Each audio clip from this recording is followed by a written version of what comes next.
Hello, good morning. Good morning. I don't know what time it is. About 11 o'clock, I think. It's a Saturday.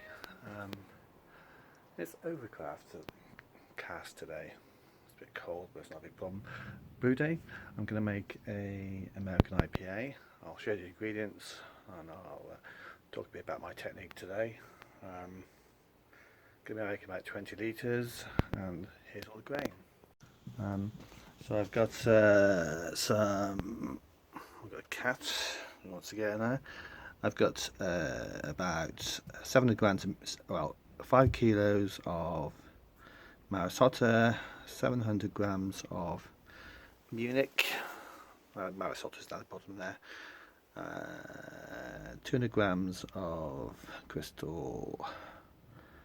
What's that? 60 and 250 grams of crystal 150. Got some gypsum, a bit of magnesium there, treated water with acid. I think I put about 10 milliliters of acid in there. What else?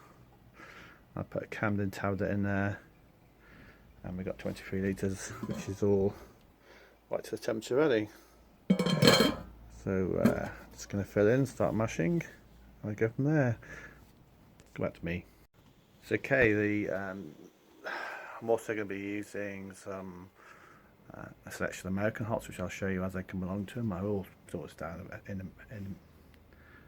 down below in the comments anyway. Looking for something like 6.5% ABV, a IBU up to about 50 odd, and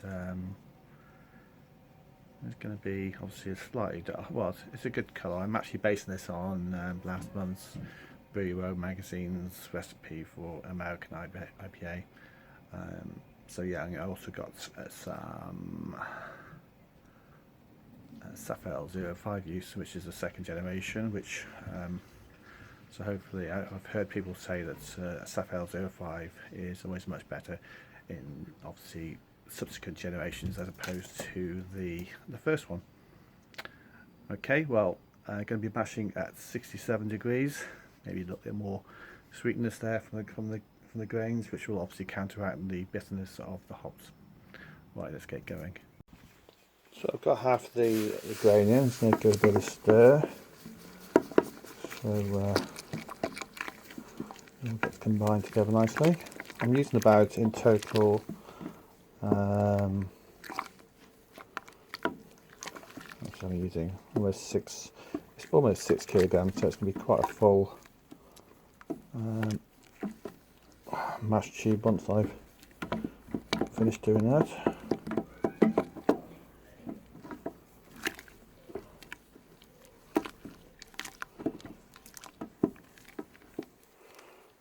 Okay, let's get the next load in there.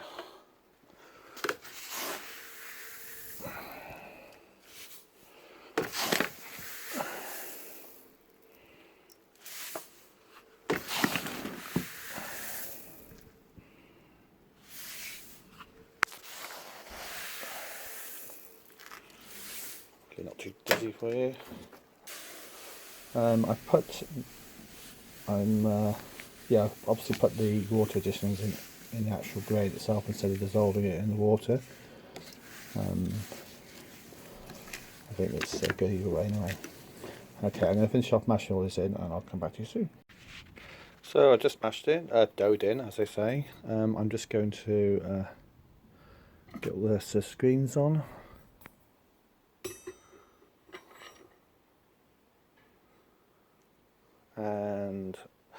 And one thing they do mention on the instructions, on the instruction manual, is to allow the grains to soak for a while so they obviously absorb all the moisture and they swell a little bit. So I'm going to leave this for 5 minutes now so that it can do that, and then I'll start the sparge, or start the mash.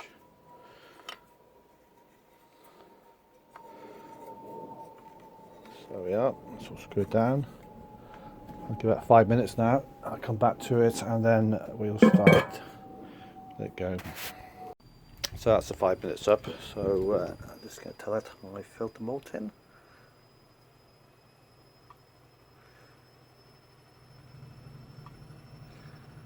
And it's starting to do the recirculation.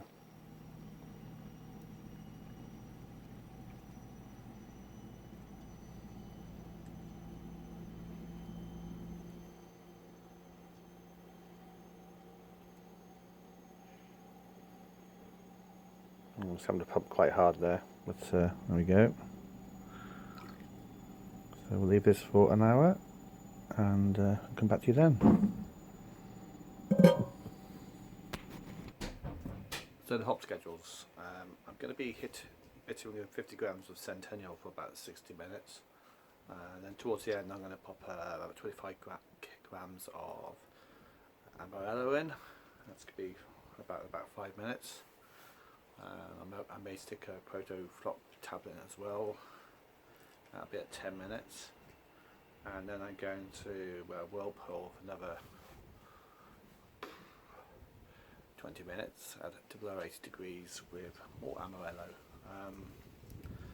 So my IBU is going to be about 57, which is about mid of the road really for an American IPA. I've got some English Cascade, which I'm going to use for dry hopping. Got quite a lot of that, so I may have a rethink. I may actually use that Cascade in the Whirlpool and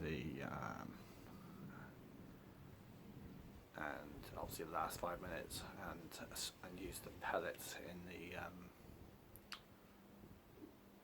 for dry hopping, which I think I will do now. So I'm going to do a bit of some more readjustments here and change that, because I'm just not happy about using obviously lots of hops in the dry hopping, because it just eats up all the mash water, and eats up all the, obviously they suck up all the beer which has been brewing, and hops much better.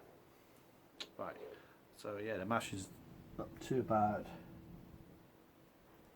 half an hour now. I'm going to boil up a bit of water just to rinse the grains through. I'm more or less just backfilling, but I'll backfill via the grains because there's quite a lot in there, and if there is any residual sugars left in the grains now, I will obviously rinse them out. Right, see you in a while. So for the second time running my my pH is down to 5.6. It was 5.6 last week. Oh, it's dropped a little bit. Let's hope it drops a bit more. Oh, I'm not so sure about this hydrometer, but that's about 4.5, which 5.4, which is good. We're going to get a good mash, I suppose. Let's see if we can get to go any more. Yeah. But there we go.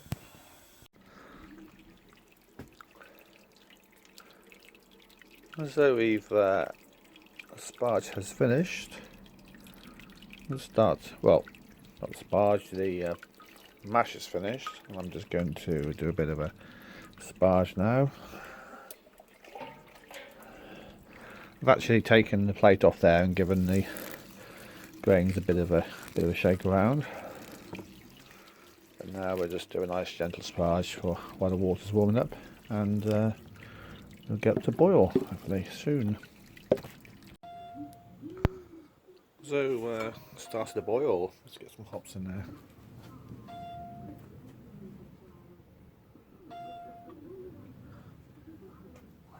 This is 50 grams of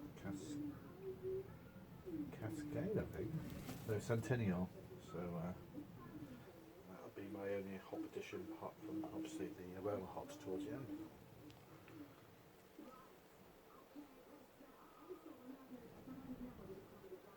It's going to be a very hoppy one again today. It smells good. So leave that for now. Then I'll obviously do. I've got lots of dry hops to go in. Obviously, little hops to go as well. So they're rehydrating. They'll start. Boil it for an hour. Right. See you soon. Bye. So in the last 5-minute hops, got a few here, so these are some homegrown hops from a friend, so pop those in for 5 minutes, and I'll stick the rest in the Whirlpool in a few moments. Just guesstimate it. Got those. Yeah, I have the problem with the hops. Hopefully I don't have the problem with the hops blocking the filter today. I'll be a bit more gentle on the tap and just open it very slowly so it doesn't suck loads of stuff in. Hopefully these hops will all drop to the bottom then. We'll soon see, won't we? Okay, last 5 minutes and then we'll get a chill on, which will get the pipes ready for now. So we're cooled down below 80 degrees and I'll just toss the rest of the hops in. See a few there. Anyway, that should do. Leave that for oh, hang on. Not seeing it, are you? Okay, so we got the last load of Whirlpool hops in there. Smells good. Just leave these here now for 20 minutes and then I'll just start cooling down. I may even start cooling down a bit quicker, a bit before that. That should be good. Right. I'll get the top on now and we'll leave it for a while. So just chilling down now. Got it on full blast. It's going down quite quickly. It's down to 49. It's going to be going for about 5 minutes. What I'm doing is filling my water butt up with water, which is its fill now, like.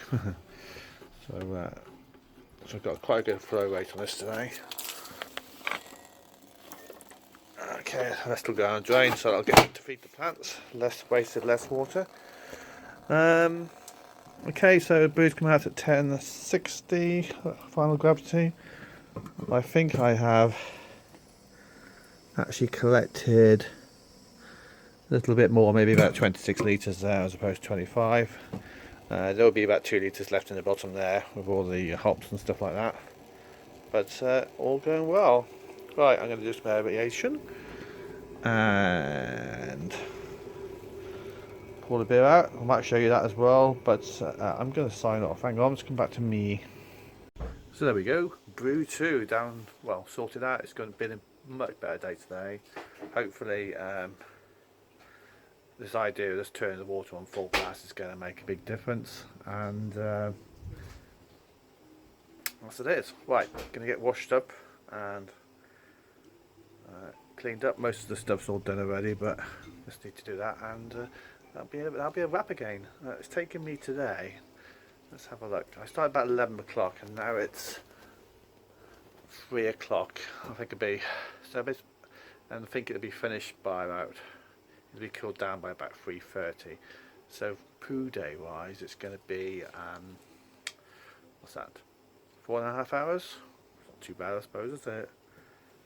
Fair enough, I've got to do a bit of cleaning afterwards, which might take another maybe hour or so to tidy up, but yeah, that's good. Right, see you all. Please like, subscribe and share as you do, and leave any comments if you have any. Bye.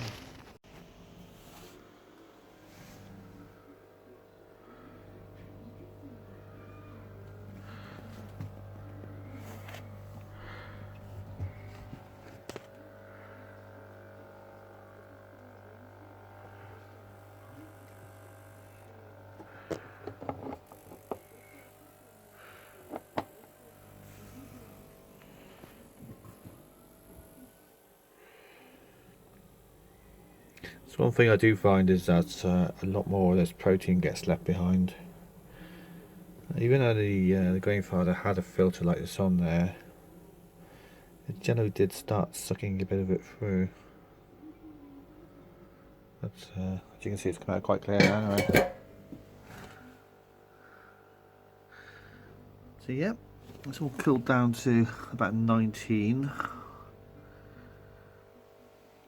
But I pitch the yeast and I'll stick it in the temperature control fridge now. Okay, bye.